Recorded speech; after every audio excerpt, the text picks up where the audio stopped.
Yo, what's up, people? It's your boy, Chris the Don One, and I am back with another video. Right? Uh, the Cleveland Cap. First of all, congratulations to LeBron James. Congratulations, my friend. You're the quickest, the youngest in NBA history to reach the scoring milestone, and only a select few people are currently in this house. You know how you described it on Instagram. And I believe he's 180, maybe 140 points away from passing Dirk Nowitzki. So, congratulations to you, my friend. I know you wanted to do this milestone. The last game that y'all played, and you lost that game. And you accomplished your goal, but you still lost the game to the San Antonio Spurs. Now, what this live stream about is not about the goal itself from LeBron James' perspective, but what Tyronn Lue said after yet another loss to another team. He said, quote, and this is on BleacherReport.com. I'm going to try to have the article in the description, right? Well, some of the article. He basically said that he is going to tinker with the lineup, particularly after last night's loss. Now, when reporters told the other players about the news, one player in particular, J.R. Smith, is now all of a sudden he's committed. He's all aboard on this lineup change, which, if you remember in the beginning of the season when they got Dwayne Wade and let Dwayne Wade start, it rubbed J.R. Smith the wrong way, and J.R. Smith felt like he's still a starting player in this league. Now, 30 games from there, now J.R. Smith is now committed in as a possibility that he will be coming off the bench, and he's okay with it, right? You don't say J.R. Smith, because when the coaching staff and Tyronn Lue looked at the roster, they was looking at the roster for down the road, how it's going to benefit the team down the road, right? A lot of people are thinking Jeff Green will probably, thanks for the thumbs up, Jeff Green is probably going to be embedded in the starting lineup. A lot of people feel like Isaiah Thomas is probably going to come off the bench due to his minute restriction. And he's and if you've been watching Isaiah Thomas for the past couple of days, he's really not in the shape he's accustomed to when he was playing in Phoenix and the Boston Celtics. You have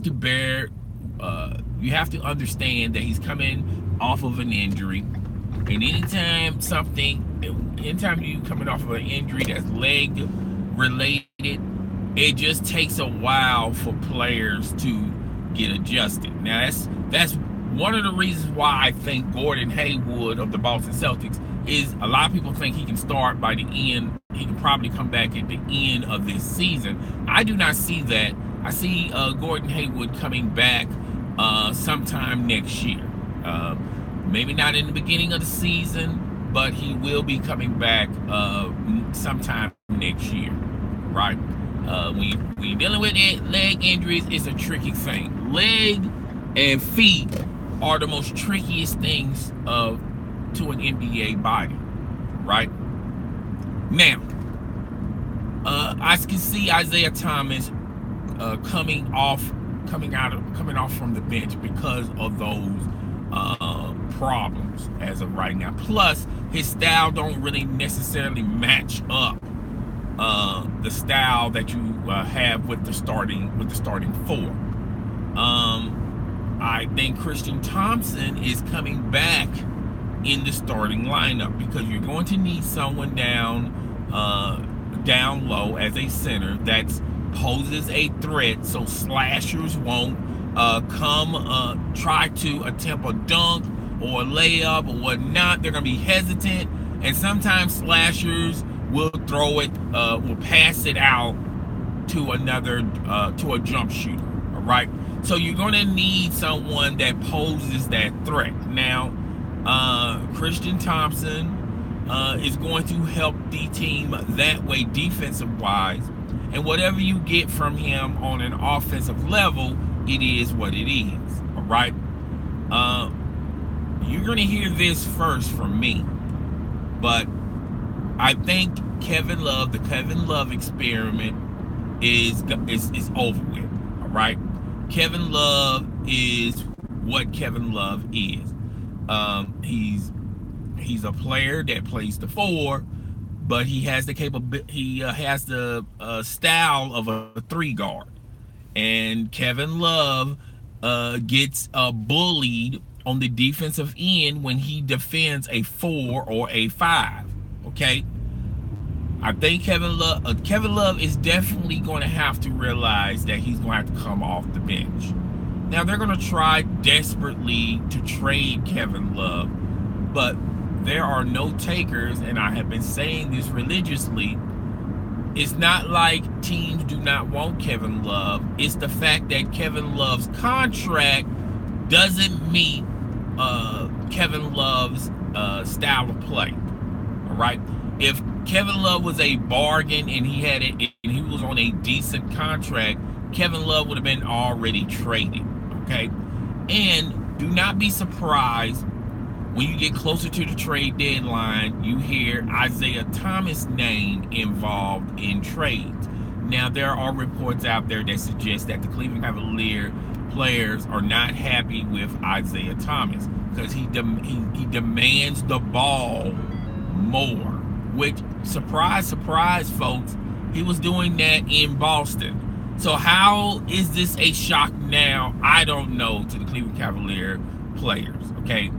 That's the type of player that they traded for to play with you guys. All right.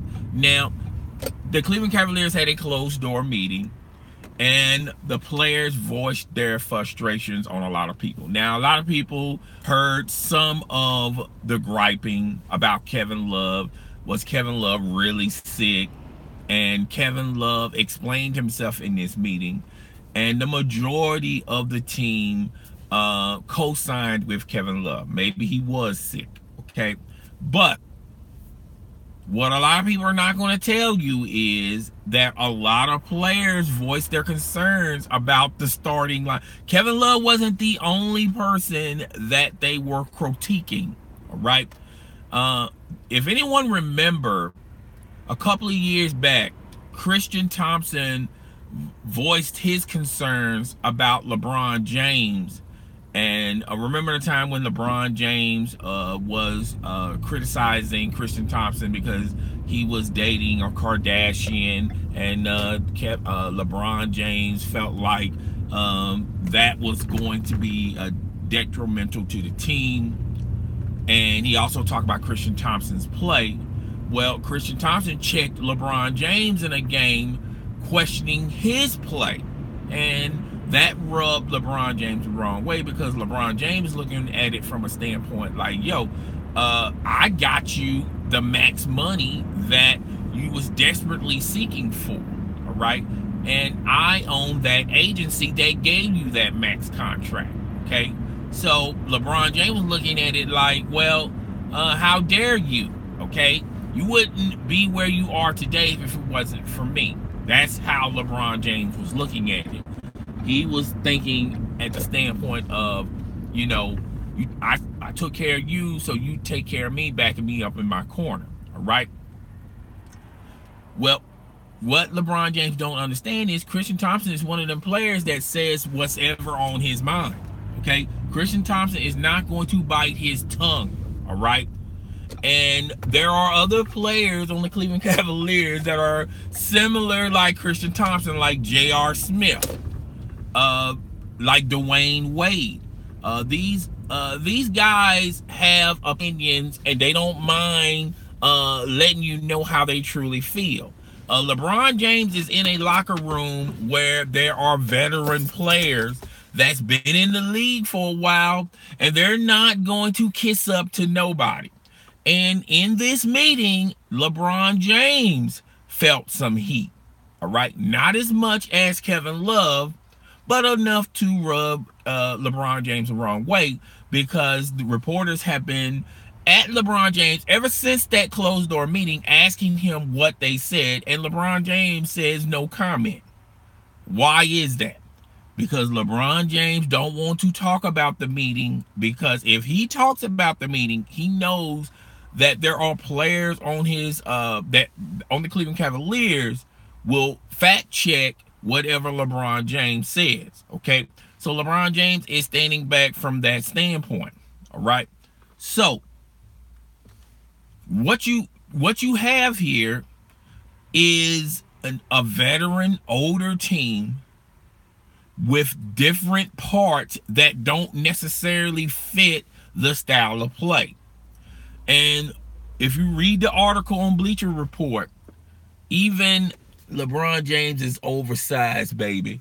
Oh, I can understand that. I feel like LeBron James has a football body, but his athleticism is what's carrying him in the NBA. You know, NBA players, when they get older, they transition from being athletic to incorporating other aspects to their game. You've seen Larry Bird do it, Magic Johnson do it, Michael Jordan do it. LeBron James was tinkering with that with the Miami Heat when he was with the Miami Heat. But the reason why he was doing that, because Pat Riley was influencing him, as well as Dwayne Wade, to add more things to his pedigree. Because you can't just depend on your athleticism for the rest of your career. Eventually, your athleticism goes away when you get older. And that's what Pat Riley was saying. But Pat Riley said it in a way that rubbed LeBron James the wrong way. And that's the reason why LeBron James is not with the Miami Heat. Okay, because of Pat Riley. Because Pat Riley was telling him the truth. And LeBron James is the type of individual that feels like he wants control and he wants final say-so. Okay? He doesn't like it when somebody comes at him and he feels like that person is coming at him the wrong way.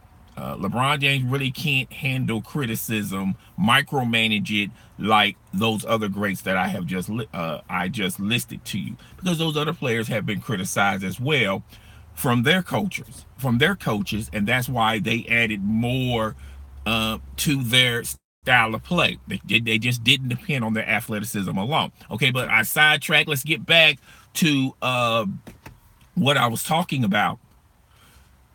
So, if you read the article from Bleacher Report, BleacherReport.com, Tyronn Lue said that he's going to change the roster, and he's been wanting to do this for ever since the beginning of the season. Okay, he was trying desperately to put Dwayne Wade back, because Dwayne Wade is a better defender than J.R. Smith.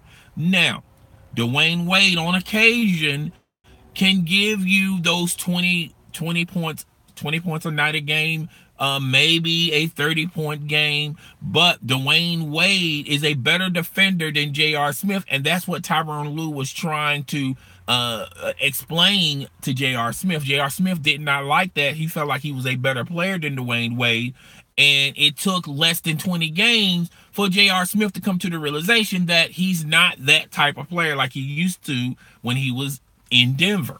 Okay, so J.R. Smith will definitely be coming off the bench. He'll be coming, he will only be in games in certain situations. All right, he's not going to be leading the second team like Dwayne Wade did.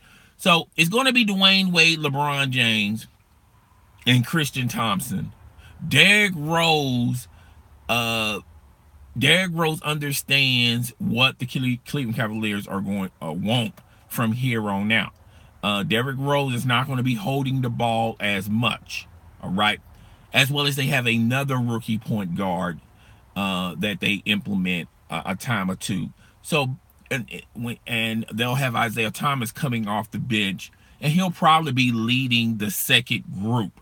All right, he's a ball dominant player from the get go, and when you got Kyle Korver and those other cats, they're going to stand around, and Isaiah Thomas is going to be a smaller version of LeBron James, except he's going to try to use his athleticism to take it down to the hole. And if the hole clogs up, he's going to kick it out to the other jump shooters like he used to with the Boston Celtics. Okay, that's why he was so great with the Boston Celtics. The Boston Celtics place a lot of shooters and a lot of younger athletic players with size and length.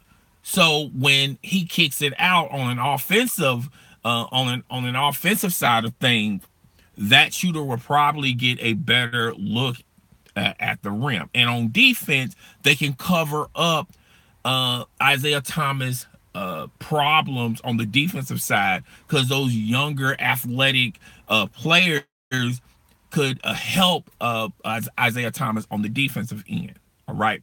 Now, with Isaiah Thomas with the Cleveland Cavaliers, on offensive wise, I think it's going to work, him coming off the bench. The problem is they're going to give up even more points on the defensive end because they don't have those types of players in the second group. Remember, Kyle Korver, okay? Those guys individually can't defend a man one-on-one. So they're going to have to do zones and do a lot of traps and doubles, okay? So that's basically how that's going to play out. All right. Kevin Love coming off the bench, he will be implemented in the second unit. All right. Kevin Love is still going to be doing what Kevin Love did when he was a starter. He's basically going to be sitting around the perimeter, and like I said, Isaiah Thomas is going to come in. When it clogs up, he's going to kick it out to a Kyle Korver or a Kevin Love. All right. And J.R. Smith is only going to be in certain situations. When they got a decent lead, J.R. Smith will probably be a better player when they have a lead. He can probably throw up a bunch of points. Okay. Now, Jeff Green, on the other hand, he's going to be implemented in the starting group. All right. And between Jeff Green and LeBron James, you have your 3, you have your 4. Christian Thompson is going to be your 5. Derrick Rose is going to be your point, and Dwayne Wade is going to be your 2 guard. Now, a lot of people are not saying this because Tyronn Lue hasn't revealed the new starting lineup. I'm telling you first, that's how it's going to play out. Okay, so it is what it is. We're going to have to wait and see what Tyronn Lue. I'm pretty sure Tyronn Lue is going to showcase the new starting lineup or give us some aspects of the new starting lineup sometime later today. Do not be surprised that those players I just named this morning happen to be on the starting lineup, and the other players that are going to be on the bench, those players are going to be on the bench. J.R. Smith is not going to lead the second group. It's going to be Isaiah Thomas. And when Isaiah Thomas is lifted from his minute restrictions and he's a little bit more healthy than what he is today, maybe they will implement him in the starting lineup. Hopefully by then he will understand the nuances of his of the starting group. Okay. So he will probably have to change his style of play. He can't be a ball dominant point guard when they put him back in the starting lineup. And you will see a lot of changes with this new lineup. Jay Crowder is clearly going to be on the bench, and he's only going to be put on the court for special assignments as far as defending whatever player they want him to defend. Jay Crowder has been a disappointment for the Cleveland Cavaliers. They thought they got a poor man's version of Draymond Green as far as a defender, not as far as all the other things and all the other nuances Draymond Green adds to the Golden State Warriors. Jay Crowder is not living to his expectations from the Cleveland Cavaliers standpoint. And once again, Jay Crowder as well as Isaiah Thomas, they are good players, but you have to realize the reason why they were so good in Boston, because Danny Ainge, as well as the other, the Boston Celtic organization, as well as the players that they already established, made those players look very good. Okay, that's why when people were saying, "Oh my God, Cleveland won that trade, the Kyrie Irving trade. All Boston got was Kyrie Irving." Okay, we got Jay Crowder, Isaiah Thomas. I forgot the other player, and a pick. I mean, we did good. Okay, and I was telling people back then, the Boston Celtics won that trade because they got the one player and the one thing that they desperately needed to make that roster better, which was a point guard. And they got a point guard of the future, a young point guard, okay? Not a ball-dominant point guard, but a point guard that will do what he has to do in order to make the team better. And I'm not saying Isaiah Thomas wasn't doing that.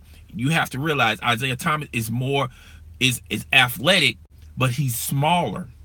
And he's a defensive liability when you put him on the court. He can't defend anybody, okay? That's just the honest to God truth. But this new roster is probably going to, they're not going to lose as many games, and they're going to slow the tempo down as well. They're not going to be running down the court trying to shoot threes, trying to be the Golden State Warriors of the East. Like I said in other videos, Cleveland needs to slow it down, slow the tempo, and defense should be their #1 priority, not scoring. Okay?